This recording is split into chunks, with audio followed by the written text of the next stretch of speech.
So, hello everyone, myself Ramesh Vashni and welcome back to my YouTube channel. So आज हम करेंगे chapter 10 की exercise 10.1. So now let's get started. So आज हम करेंगे exercise 10.1 question 12 से स्टार्ट. क्वेश्चन 12 में दे रखा है कि एक ट्राइंगल की दो साइड दे रखी है हमें 12 सेंटीमीटर एंड 14 सेंटीमीटर और उस ट्राइंगल का पेरीमीटर दे रखा है 36 सेंटीमीटर. तो हमें थर्ड साइड निकालनी है ट्राइंगल की. अब देखो पेरीमीटर क्या होता है पॉलीगन में, मैंने आपको बताया था सम ऑफ ऑल साइड्स. पेरीमीटर मान लो ये ट्राइंगल है तो इसका पेरीमीटर क्या है, इसका ये लेंथ तीनों साइड की लेंथ का सम, यही तो पेरीमीटर होगा. और क्या अलग भाषा में क्या कह सकते हैं, इसकी बाउंड्री की लेंथ. तो इसकी बाउंड्री किससे मिलके बनी है, साइड से. तो साइड की लेंथ, सारी साइड्स की लेंथ ही बाउंड्री की लेंथ हो जाएगी. तो पॉलीगन के पेरीमीटर का मतलब क्या है, सम ऑफ ऑल साइड्स. तो देखो यहाँ पे ट्राइंगल की दो साइड दे रखी है 12 14, ये सेम नहीं है, इक्वल नहीं है. तो ना तो हम अंदाज पता, अगर ये दोनों मान लो ये 12 दे रखी, ये 12 दे रखी, तो हम आइसोसेलेस ट्रायंगल का फॉर्मूला लगा के हम साइड निकाल सकते थे थर्ड साइड. लेकिन यहाँ पे दोनों अनइक्वल हैं तो हमें इक्विलेटरल तो ये हो नहीं सकता. आइसोसेलेस है भी, हो भी सकता है. अगर कोई तीसरी साइड जो हमारी आएगी वो इसके इक्वल हो, वो हमें अभी तक पता नहीं है. तो आइसोसेलेस का फॉर्मूला भी हम नहीं लगा सकते. बचा स्केलिन का फॉर्मूला, जो कि कोई भी पॉलीगन का फॉर्मूला होता है, सम ऑफ ऑल साइड्स इस पेरीमीटर. कोई भी अगर एक पॉलीगन का पेरीमीटर है तो उसका क्या होगा, सम ऑफ ऑल साइड्स, है ना. ट्राइंगल भी एक पॉलीगन है, 3 साइडेड पॉलीगन. तो इसमें दो साइड दे रखी है, तीसरी साइड निकालनी है. अगर यहाँ पे मान लो देखो तीनों, जैसे हमने क्वेश्चन में करा था कि एक इक्विलेटरल ट्राइंगल है तो उसकी तीनों साइड इक्वल है तो हमने फॉर्मूला लगा के निकाल ली साइड. अब आइसोसेलेस ट्राइंगल कैसे पता चलती, अगर ये दो साइड इक्वल होती है, 12 है तो ये भी 12 होती है अगर, लेकिन ये 14 है तो हम आइसोसेलेस ट्राइंगल का फॉर्मूला भी नहीं लगा सकते, वरना 2 into side plus third side करके हम निकाल सकते थे. ठीक है. स्केलिन ट्राइंगल, अब एक ही ऑप्शन बचता है स्केलिन ट्राइंगल, क्योंकि तीनों साइड अनइक्वल होंगी. देखो जो हमारी तीसरी साइड आएगी वो हमें अभी तक पता नहीं है कि वो इन दोनों के किसी के इक्वल हो गई कि नहीं. अगर इक्वल होगी तो आइसोसेलेस हो जाएगा, लेकिन वो हमें अभी तक पता नहीं है. तो आइसोसेलेस ट्रायंगल का फॉर्मूला तो कैंसिल, फिर बचा क्या, जो भी हम स्केलिन ट्रायंगल का फॉर्मूला क्या है, सारी साइड्स का सम. और कोई भी अगर पॉलीगन है उसका पेरीमीटर का फॉर्मूला हम बना सकते हैं. जैसे हमने पेंटागन का देखा, रेगुलर पेंटागन है ना, क्या है 5 इंटू साइड, क्योंकि वो रेगुलर पेंटागन है तो हमने 5 इंटू साइड फॉर्मूला बना दिया. लेकिन अगर उसकी पेंटागन की सारी साइड अनइक्वल होती तो क्या करते, पेंटागन की सारी साइड अनइक्वल होती क्या करते, सारी साइड का सम ही करते. ये मान लो ये हमारा पेंटागन है, ठीक है, ये पेंटागन है, ये इसका पेरीमीटर है. अब ये सब अनइक्वल है, ये सब अनइक्वल है, सारी एक दूसरे से अलग है, तो उसका पेरीमीटर कैसे निकालेंगे, कोई फॉर्मूला तो है नहीं. तो इसकी बाउंड्री, पेरीमीटर क्या होता है, इसकी बाउंड्री की लेंथ. और बाउंड्री किससे मिलके बनी है, इनकी साइड की लेंथ से. तो इनकी साइड की लेंथ का जो सम होगा वो इसका पेरीमीटर होगा. तो वो यहाँ पे करना है S1 + S2 + S3.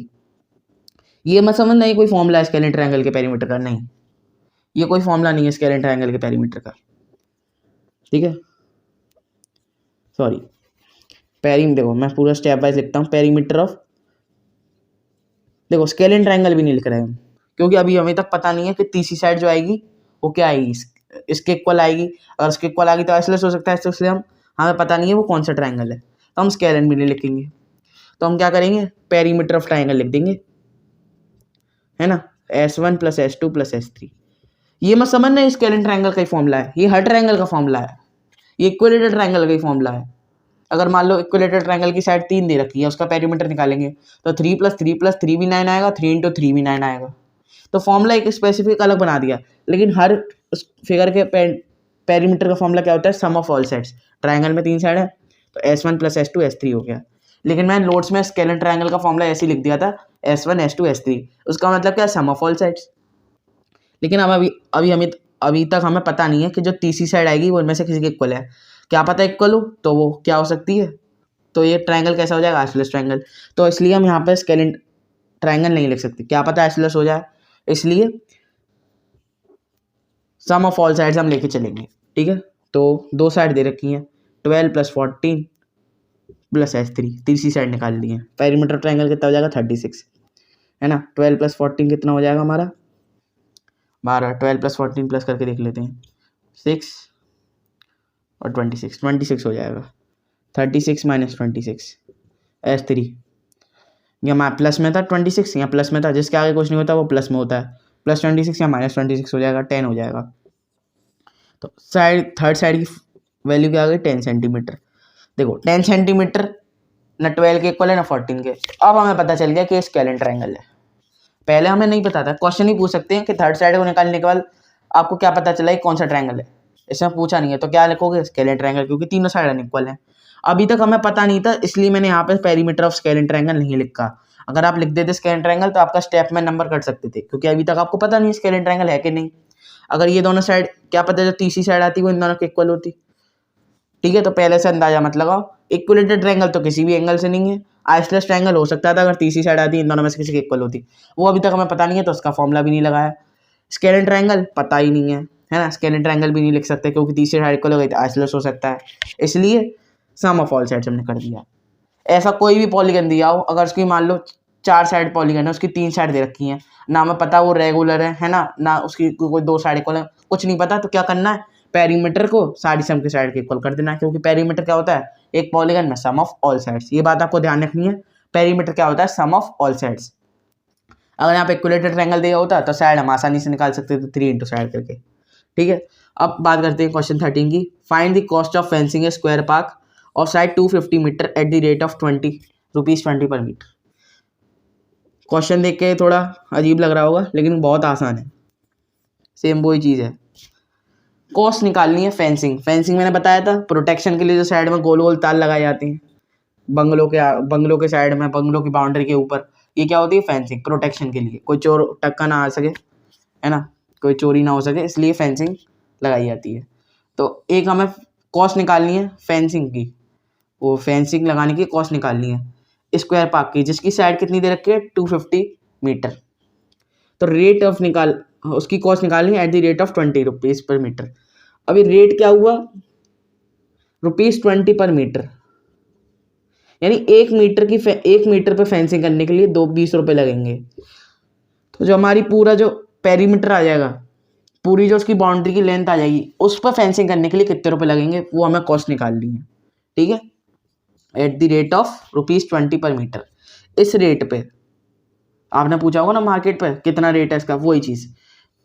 ₹20 per metre के रेट पे फेंसिंग के लिए कितनी कॉस्ट लगेगी स्क्वायर पार्क की, जिसकी साइड है 250 मीटर।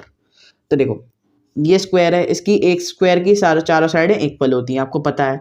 एक साइड दे रखी है 250 और फेंसिंग चारों तरफ होगी। स्क्वायर पार्क पे फेंसिंग करनी है, एक साइड देख के 250 मीटर, तो फेंसिंग तो चारों तरफ होगी, तो चारों तरफ की निकालने के लिए लेंथ निकालनी पड़ेगी। तो वो मतलब क्या हुआ उसका? पेरीमीटर। तो पेरीमीटर ऑफ स्क्वायर निकालना पड़ेगा, कितना हो जाएगा? 4 इंटू साइड क्या दे रखी है? 4 इंटू 250, 4 इंटू 250 है ना, 0 4 5 जा 20, 0 2 कैरी, 4 2 जा 8, 8 + 2 10, 1000 मीटर आ गया। तो मतलब ये जो पूरी लेंथ आ गई, जितने में हमें फेंसिंग करनी है वो है 1000 मीटर। और पर मीटर पर कितनी कॉस्ट दे रखी है? देखो, अब यहाँ क्या करना पड़ेगा? मल्टीप्लाई है, क्योंकि पर मीटर की कॉस्ट दे रखी है 20 रुपये। 1 मीटर ₹20, ये ₹20 है। 1 मीटर पर फेंसिंग करने के लिए 20 रुपये लगेंगे, तो 1000 मीटर पर फेंसिंग करने के लिए कितने रुपये लेंगे? एक की दी है, ज़्यादा की निकालनी है। मैं ये बार बार कहता हूँ, ये ध्यान रखो, एक की दी है, ज़्यादा की निकालनी है तो मल्टीप्लाई, और ज़्यादा की दी है तो एक की निकालनी है तो डिवाइड। ज़्यादा की दी है और एक की निकालनी है तो डिवाइड, एक की दी है और ज़्यादा की निकालनी है तो मल्टीप्लाई। यहाँ पर 1 मीटर की दी है, 1000 मीटर की निकालनी है तो मल्टीप्लाई करेंगे।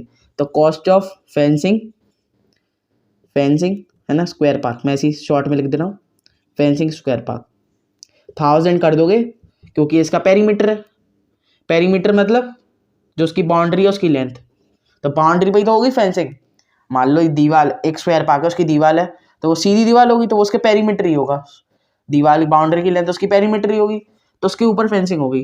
तो पेरीमीटर में निकालिए 1000 मीटर, पर मीटर की कॉस्ट दे रखी है ₹20। 1000 मीटर कितनी होगी? 1000 मीटर कितनी होगी? 20,000 ₹20,000। आंसर आ गया। समझ गए क्या था क्वेश्चन? एक स्क्वायर पार्क है, उस पर हमें चारों तरफ फेंसिंग करनी है, जिसकी साइड है 250 मीटर। रेट क्या दे रखा है? 20 रुपये पर मीटर। 1 मीटर पर 20 रुपये लगेंगे करने के लिए फेंसिंग। तो एक स्क्वायर पार्क है जिसकी साइड 250 मीटर है, उस पर फेंसिंग करने के लिए कितने रुपए लगेंगे? तो साइड 250 दे रखी है, तो चारों साइड का सम, यानी उसकी बाउंड्री की लेंथ कितनी हो जाएगी जिस पर हमें फेंसिंग करनी है स्क्वायर पार्क पे? 1000 मीटर। ठीक है, 1000 मीटर। तो यहाँ कितना और हमें निकालनी कॉस्ट ऑफ फेंसिंग, तो 1000 इंटू 20 कर दिया, क्योंकि एक की दी है, ज़्यादा ही निकालना है तो मल्टीप्लाई, तो कितना आ जाएगा ₹20,000। अब देखो मैं इस क्वेश्चन को आपको मॉडिफाई करके बताता हूँ एक चीज़।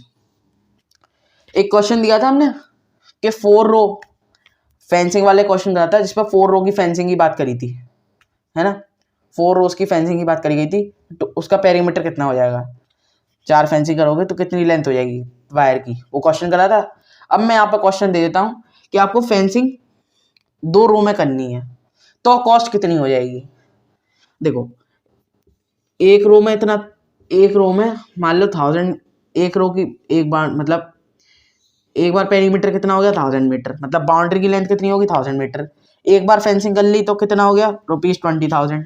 अब आपको एक और रो फेंस करनी है उसी के ऊपर, तो उतनी ही बाउंड्री के ऊपर आएगी, मतलब पेरीमीटर तो सेम है ना, और एक की दी है, ज़्यादा की निकालनी है, तो रुपीज़ में 2 मल्टीप्लाई कर दो, कितना हो जाता है ₹40,000। समझ गए, 3 रो बनानी होती फेंसिंग की, तो मल्टीप्लाई बाय 3। आपने जो रुपीज़ निकाले हैं उसी में ही आप 3 या 4 मल्टीप्लाई कर दो, जो भी आपको 3 और 4 रो देखती हैं।